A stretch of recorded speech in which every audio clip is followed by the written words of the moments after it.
John chapter 5, verses 1 to 21. Sometime later, Jesus went up to Jerusalem for one of the Jewish festivals.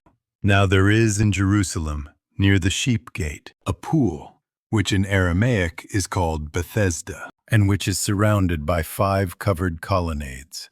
Here a great number of disabled people used to lie, the blind, the lame, the paralyzed. One who was there had been an invalid for 38 years. When Jesus saw him lying there and learned that he had been in this condition for a long time, he asked him, "Do you want to get well?" "Sir," the invalid replied, "I have no one to help me into the pool when the water is stirred. While I am trying to get in, someone else goes down ahead of me." Then Jesus said to him, "Get up, pick up your mat and walk." At once the man was cured. He picked up his mat and walked. The day on which this took place was a Sabbath.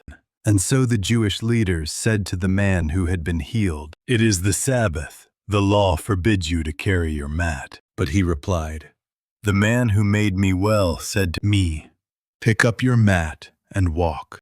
So they asked him, "Who is this fellow who told you to pick it up and walk?" The man who was healed had no idea who it was, for Jesus had slipped away into the crowd that was there. Later Jesus found him at the temple and said to him, "See, you are well again. Stop sinning, or something worse may happen to you." The man went away and told the Jewish leaders that it was Jesus who had made him well. So, because Jesus was doing these things on the Sabbath, the Jewish leaders began to persecute him. In his defense, Jesus said to them, "My Father is always at his work to this very day, and I too am working."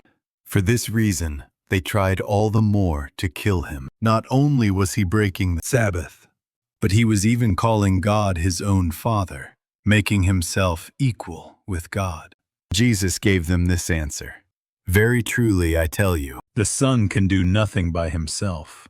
He can do only what he sees his Father doing, because whatever the Father does, the Son also does. For the Father loves the Son and shows him all he does. Yes, and he will show him even greater works than these, so that you will be amazed. For just as the Father raises the dead and gives them life, even so the Son gives life to whom he is pleased to give it."